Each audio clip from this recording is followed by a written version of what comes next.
Am I live? That's the question nowadays.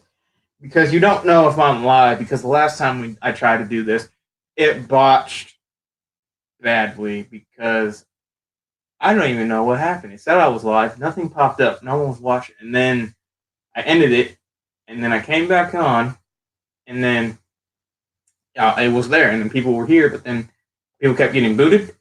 And it kept cutting off. So, YouTube, uh, you kind of messed up on that one, and I need to check if I am live because Kept on zooming off your stream. okay, I am live. Okay, Be good. watching it and say, "No, you're out of here." What's up, y'all? I am here with I'm here with Horror Boy. I'm here with Dick, but it's mainly I'm going to be talking about SmackDown. I know Horror didn't watch it. I don't know. Did you watch it? No. Okay, so I'm the only one who watched it. I'm gonna basically read off the card. I didn't watch all of it. I woke up this morning and watched the rest of it because I recorded it because it was a long day at work. I didn't take my power nap on a Friday, so let's see. The first thing that happened is Miz kicked off Miz TV, and John Morrison was there. He had his old theme song, which was fantastic. I'm glad they didn't give him a new one. He did his little arm thing, and they're doing this thing with Miz, which I think is weird. They're having him like act as a babyface, but do things as a heel because of what the Fiend did to him. Because the Fiend messed up his head, so basically he was saying he said to Kofi, "I'm sorry because I've been having a bad week. The Fiend did this to me. That happened. This happened. I'm sorry. I had a bad day." And Morrison was just like, "Okay, let me defend my best friend." And I forgot he said this to a fan. He called this fan a douchebag.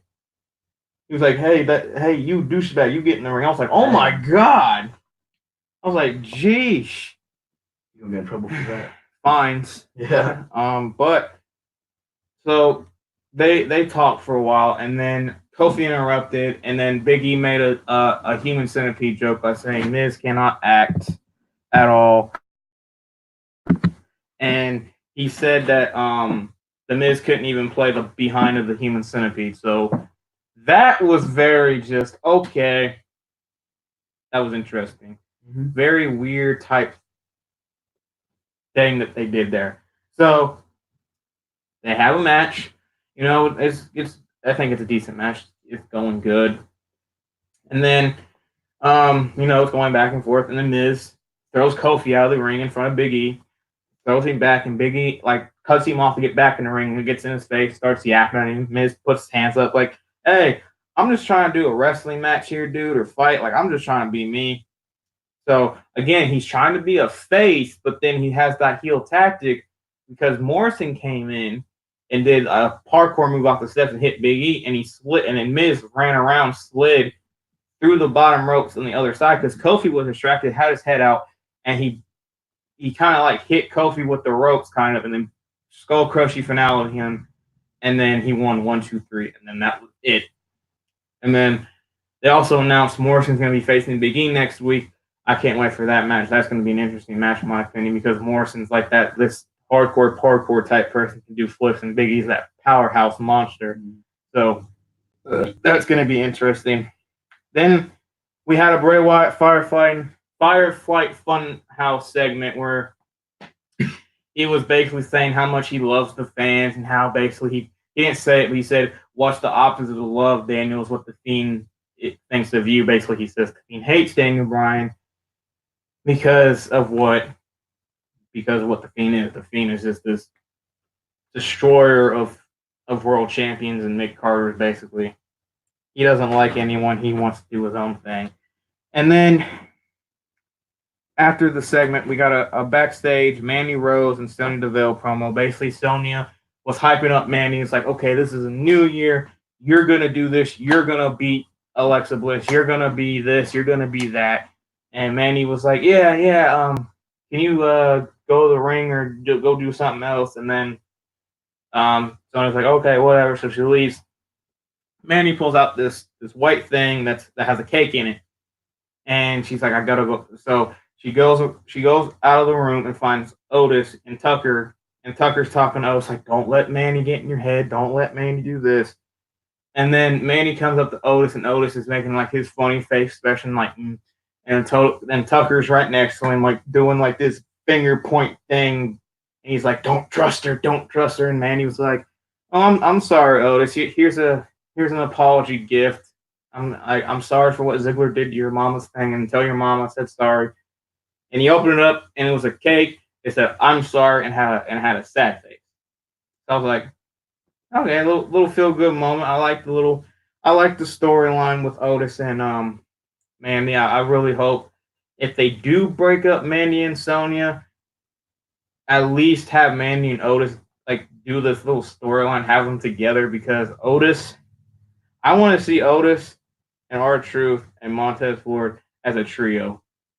I guarantee you that would be some funny stuff. So, after that little thing, Elias was in the ring. He was doing a song, singing about people, and he said the one line saying, what would be more disturbing? Something in a sex tape leak with Bobby Lashley and Lana. I was just like, okay, so you got this human centipede joke and then a sex tape joke, leak joke. This is an interesting type of wordplay with SmackDown today, because they're kind of being a little edgy. I was like, okay, this isn't really PG, but Fox can allow it, because Fox is just, they're more like, they don't really care. So after that, Elias did his thing, and then Alexa and Nikki come out. They cut like a little promo type work thing where like they're going to the ring and like a little box pops up and it goes to the main string and has them talking. And Michael Cole forgot that it was on there, and he talked and he stopped, and then they stopped, and then it was a weird awkward silence for like 5 seconds. I was just like, Michael, what are you doing? So Alexa and Mandy have a good little match. It was going back and forth. I'm really impressed that they're not pushing Alexa this fast as I thought they would. Because honestly, I thought they were going to push Alexa to the moon as soon as they got back.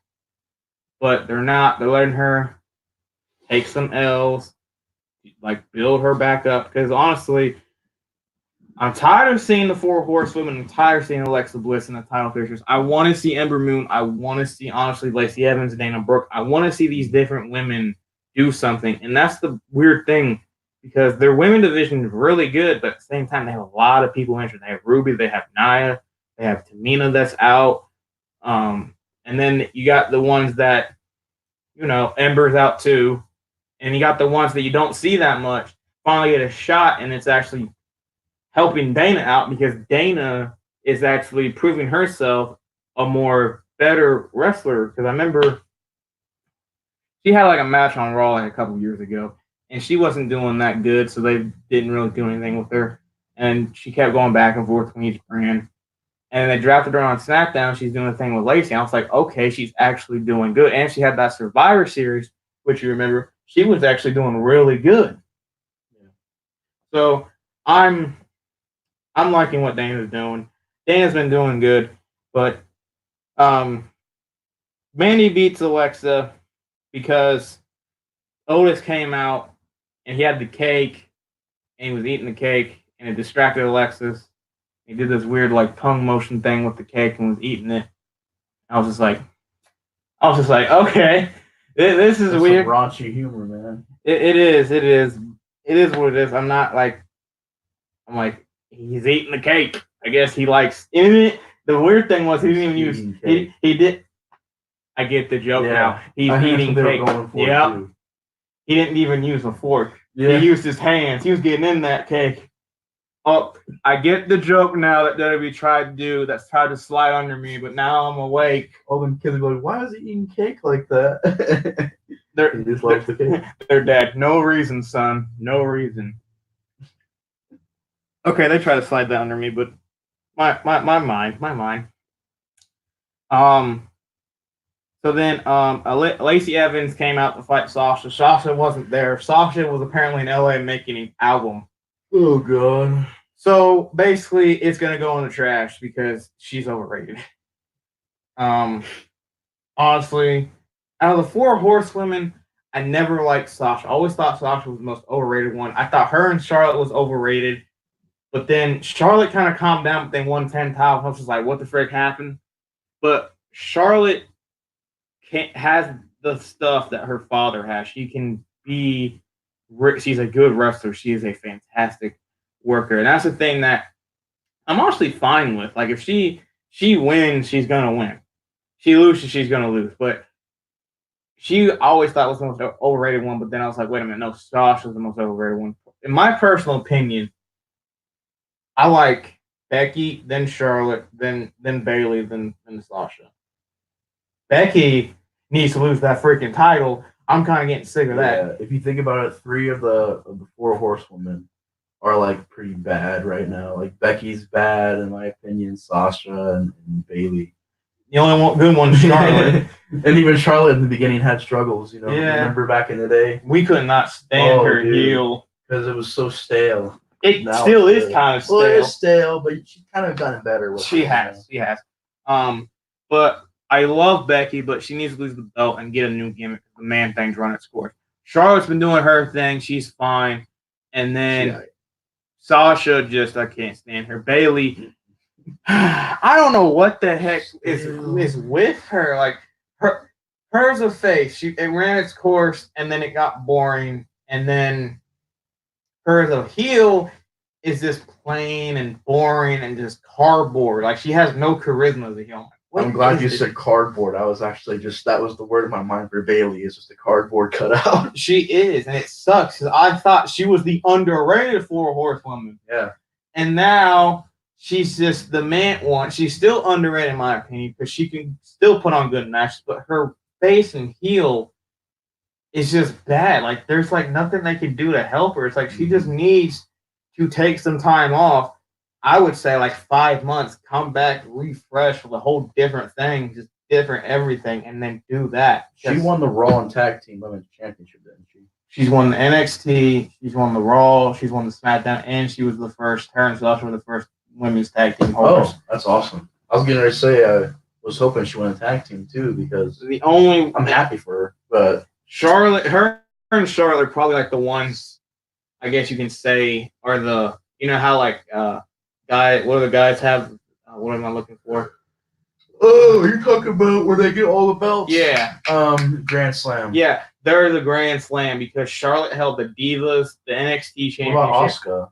Asuka's only held the SmackDown and Tag Team. The Raw She's held and NXT. She needs to hold the Raw one.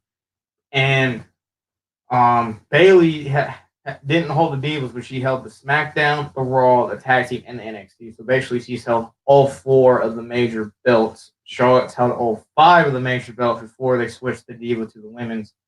And then Asuka can possibly do it if she beats Becky at Rumble and then be a 4-crown champ. Mm-hmm. No one's going to be a 5-crown champ because Charlotte's the only one because she's the only one who held the Diva belt. Which I'm glad they don't have a Diva belt. The Diva belt was kind of too girly. So then Bailey and Lacey. Lacey wanted to fight Sasha. Sasha wasn't there. She was doing an album. And then Bailey said, I'm not going to listen. Because Lacey was like, why don't you come out and defend your title right here, right now? Bailey was like, nah, I'm not going to listen to you like your spoiled brat little kid does. And I was like, wait. Even that sounded freaking cardboard. It sounds stupid because if her son was stubborn, why would he listen? Or her daughter, why would it listen? Why would she listen to her if it was stubborn? Like if she was stubborn, she's not. Her daughter isn't stubborn. Well, isn't that what Bailey said? No, she said I'm not going to listen to you because Lacey was a Marine soldier. Yeah. So basically, what Bailey was saying is that she controls her daughter, like the Marines controlled her. So basically, her daughter has to listen to her. She said, I'm not going to listen to you like your snot-nosed brat kid. She said snot-nosed brat, though, right? Yes, basically the same. That's stupid because a brat doesn't listen to their kid. Exactly. Even when she said it, it sounded cardboard, and I was like, come on, Bailey. Oh. So Lacey went out. I thought Sasha was going to attack her, but Sasha legitimately was not there. So I'm thinking she legit is making an album. So Dude. she went to find Bailey. Bailey wasn't there. Bailey sneak attacked her, started beating her up, and then Lacey fought back. Lacey was going to hit her with the woman's right. Bailey escaped, and the ref held back Bailey and was like, hey. He said this weird thing. I was like, okay, that's kind of. He said, say it for the ring. I'm like, she don't have a match. Exactly. I'm like, that ref, you're an idiot. How much do you want to bet Sasha's album's gonna be called Bank Statement? How much do you want to bet? If it is, I'm gonna laugh. Sasha Banks Statement. What were you gonna say? Huh? What were you gonna say? Okay. And then Kaylee was interviewing Daniel Bryan. Daniel Bryan basically said, "I'm better now. I look better. I feel better. I feel younger because what the Fiend did to me." And then the Rambling Rabbit came on the screen. He was like, "Hey, I know how you can defeat the Fiend. All you gotta do is..." And then Bray snagged his mouth and he said, "Remember, kids, snitches get stitches." And then he killed the rabbit. I was just like, "Whoa, dang!" Rabbit's my favorite. He's killed him like 2 times now. Yeah. So he killed the rabbit, and then he's basically did that weird little thing where he's like, "Let me in." He basically said something to Danny. He was like, "You're not gonna win," basically, yada yada yada, old stick. And he was like, "Let me in," and it went to like the Fiend, back to him, back to the Fiend, back to him, and then back to the Fiend, and then it ended. And Brian was like, look at the TV, like, I hate that. I hate that stupid TV segment thing. Like, who looks at TV like this? I do right now. Okay, but you're sitting down. He's standing up. Like, turn your body and look at it like this. Not like, huh? Like, his body's like this, and you have to turn his head like this. Like, how I am looking at this one. It's like, that's an interesting stuff you said there, Bray. Like, fix that. That is the most annoying. Yeah. I hate the TV thing. I hate it. I wish they would do it in the ring. Do this club. Have you ever thought about doing that? Like, Funhouse in the ring live in front of everybody? That would be interesting, no lie. Before you showed up, me and him were making fun of the fact that he doesn't like how the Fiend's like this weird type of 90 wrestler type gimmick thing.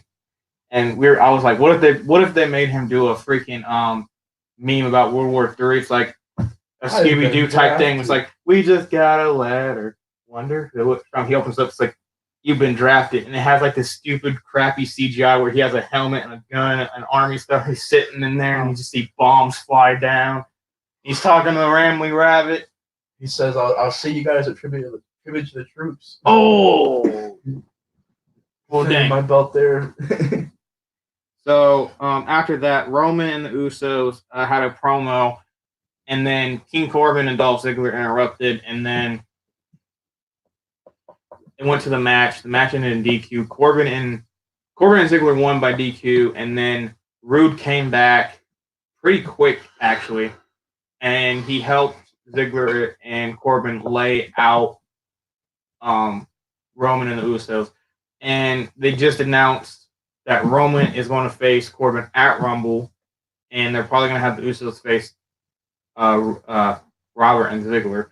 So I'm liking how they brought the Usos back, and I hope they do something with this like type bloodline type situation. I want them to make, Roman like have like not like turn Roman heel, obviously, but just have Roman be more cocky because he got the Usos. Because when you think of the Usos, they're heels. Well, no, they're not even heels. Like they're faces. They're faces, but they have that that promo skill to where like, oh, they're kind of cocky sometimes. They have ever right to be so because they're one of the best tag teams in WWE. And I hope they give that cockiness to Roman. Roman can walk around having that like cockiness type stuff. Like I would like to see that. And I like how they put Ziggler and Rude with Corbin, basically having him as like his servants. Basically, he's like, okay, you work for me, you work for me. Because he did it with the Revival. Then for some reason they pushed the Revival out, and you don't really see them together that much. It's basically just Corbin and Rude, or Rob, or whatever. Yeah, Rude. But I personally would have wished. I wish they would have had Ziggler or Rude pin one of the Usos to have that surprise happen. Like, oh, they just came back and they got pinned. But they had them win by DQ to, I guess, save the Usos. But overall, I thought SmackDown was I thought SmackDown was really good. It had its moments where I was just like, Otis with the cake joke. Now that I'm getting it, the human centipede joke, the Bobby Lashley and Lana sex tape thing. Elias said, just oof, just he sent shots at everyone. He even sent a shot at Cena. I was like, Cena don't even wrestle no more. What are you talking about, Elias? Still has that grudge.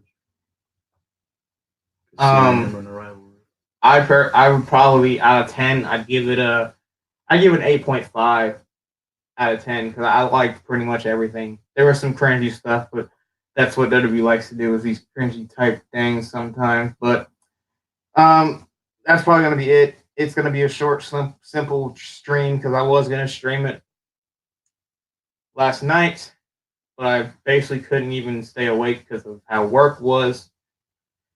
And I basically almost fell asleep, so I was like, I'm just gonna go to bed. And I think I skipped the freaking Strowman and Nakamura match. Did. I did. I mean, wow. That was the best match. It was the good match. Like, they're making Strowman have some good matches with some people. Like, he had a really good match with Cesaro last week. And he had another good one with Nakamura. And I honestly think they're gonna have Strowman beat Nakamura for that belt. Did he beat Nakamura on SmackDown? He did. He pinned him, but it wasn't for the belt. It was a non-title match. Mm-hmm. So I'm thinking Rumble, he's gonna face Nakamura, and this is where Sammy's gonna get involved and Cesaro's gonna get involved. He's actually gonna lose this time, I guarantee you, because they never want to pull the trigger on Strowman. So if I'm just gonna say this, have him beat Nakamura because Nakamura with the belt is honestly kind of boring. I hate to say it. He's only have like one defense. Exactly. All his defense are at live events. All of his defense are at live events. I'm just sitting there like, this should be on TV, not live events. It should be on TV, dummies. I want him because I feel like if Strowman gets it, he's gonna do the Cena thing where he does open challenges with it because that's how I feel like Strowman is as a person, and even his character kind of shows like, okay, if you want it, come get it, and he's gonna have open challenges. But I feel like they're gonna botch it by having local talents answer it. He's gonna squash him, and I hope that doesn't happen. I hope young talent on SmackDown like come up, and answer it and have a good showing like they did with Cena. Like I think Sammy opened. He did a U.S. Open challenge and Sammy answered it, and Sammy was banged up. He was injured, and he gave Cena all he could handle. And Cena won. Obviously, Cena wins the law, but Sammy didn't look weak. That's the thing I hope they do with Strowman. He does open challenges. These young talent answer. He beats them, but he doesn't squash them. They look good. They look like Keith Lee. Ooh. Coming up and facing Braun Strowman. Ooh. I don't think they're done with him. I think Keith Lee's going to win an NXT championship. The NXT championship before he gets called up, in my opinion. That's true. I feel like they're going to have him beat Adam Cole. I feel like Adam Cole is going to break Finn Balor's reign of the longest reigning NXT champion. Keith Lee's going to finally step up, face Adam Cole. They're going to have probably a 5-star match, whatever takeover, because Keith Lee can wrestle. Throw him with Adam Cole. Adam Cole's second coming of Jesus, and you got a match made in heaven, and Keith Lee wins. I'm gonna call it. Keith Lee's gonna dethrone Adam Cole when Adam Cole beats Finn Balor for the longest reigning NXT championship reign. But SmackDown 8.5. I really liked it. The Braun match was the best match in my opinion. I'm looking forward to Rumble. Probably when Rumble gets close, I'll do a stream with both of these guys in it again, and we'll discuss the Rumble, what we like about it, I don't think anyone hates the Rumble, honestly. My favorite. We'll discuss about it, and then at the end, we'll give our picks to win the men's and women. We'll have 2 picks each, and then we'll go from there. Because I'm excited for the Rumble. I want the Rumble to get here now. Mm-hmm. But that's all from me. SmackDown was really good. Hopefully, as I said in the chat, Raw needs to take notes. Raw has this weird. I don't know what it is with Raw, but they have this weird thing where it goes, okay, we'll have a good Raw and then we'll have a mint Raw, and we'll have a terrible Raw, and then we'll have a worst Raw, and it's mint. It's like a weird roller coaster. It's like mint, mint, mint, mint. Like I want them to go up and then keep going up and stay up. Don't go up and then down and then back up. Go up, up, up. But with this lawn and body lash thing, it's gonna be a while. So Raw, take notes. NXT, keep doing you. And that's all I got. Probably next stream probably Friday. And yeah, that's about it. I will see you all in the next stream. Peace.